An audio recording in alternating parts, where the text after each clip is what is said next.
Today, we're jumping into a really cool idea, a theory that says there's one simple secret behind all intelligence, from the smallest cell to the most powerful supercomputer. So let's get right into it. We usually think about intelligence like it's some kind of mental horsepower, right?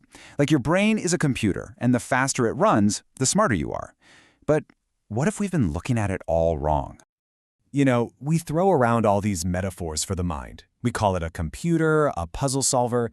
The thing is, these only really describe what intelligence does, not how it actually works. They don't get to the fundamental algorithm, the basic code it's running.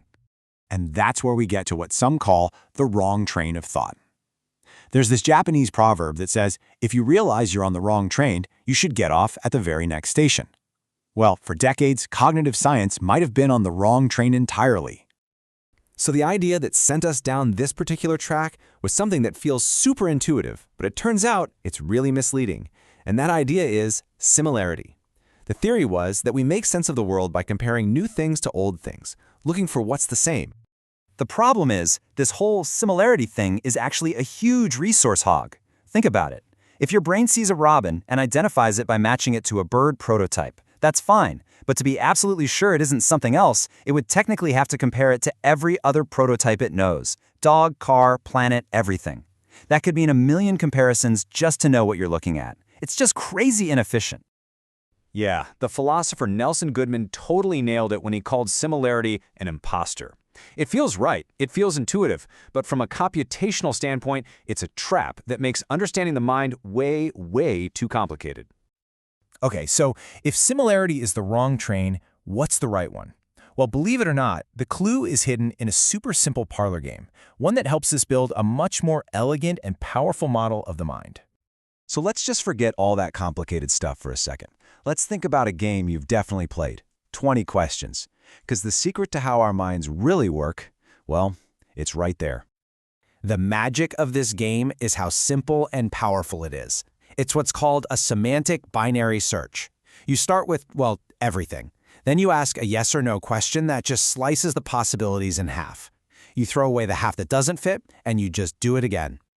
And get this, the efficiency is just mind-blowing. With just 20 of those targeted, difference-finding questions, you can pinpoint one single thing out of more than 1 million possibilities. And that right there is the big idea. A similarity search could take 1 million steps. A difference search, just 20. The theory argues that cognitive isn't about finding what's similar. It's about being incredibly efficient at finding what's different. And you know what? This idea isn't new or out of left field. The famous linguist Ferdinand de Saussure said that meaning in language is all about difference. A cat is a cat because it is not a dog, and it's not a rat. Our minds create meaning by drawing lines and establishing boundaries. Okay, so we can take this whole concept and boil it down to one single core algorithm that seems to power everything our mind does. So here it is. This is the engine that drives intelligence. In basically any situation, you've got a set of available options, you've got some rules or constraints, and you make a selection. That's it. That simple process is the whole game. And if you look at this, you'll see this pops up everywhere. Figuring out what an object is, solving a crime, even planning a trip. It's the exact same fundamental process. The options and the rules might change, but the core task of picking the best fit, that stays the same.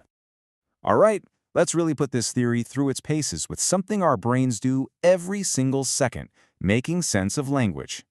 So look at this sentence. Visiting relatives can be annoying. Now, what does that actually mean? It can mean two totally different things, right? Is it annoying when you visit them or when they visit you? So right now, your brain has two options on the table, interpretation A and interpretation B. And with nothing else to go on, it's basically stuck. It can't make a selection. But now, watch this. We add one little piece of context, one new constraint. I don't like when my house gets crowded. And boom, instantly your brain uses that new difference to toss out option A and lock on to the correct meaning. And the key here is that this wasn't you sitting down and doing some heavy-duty logic problem. No, it was just filtering. It's that core algorithm doing its thing, super fast, super efficient, and all based on comparison. So what this all leads to is more than just a new theory about how we think. It gives us a totally new and much simpler way to define what smart even is. So here's the big takeaway definition. Intelligence isn't about how much stuff you have crammed in your head, it's about how well your mind can see the differences that matter, filter out what doesn't, and make the right selection. Simply put, it's the ability to handle differences. And that leaves us with a really big question, especially today. We're building all this incredible AI based on finding patterns, finding similarities in massive amounts of data. But if our own intelligence, human intelligence, is actually powered by the super efficient art of finding differences, what are we leaving on the table in our quest to build truly intelligent machines?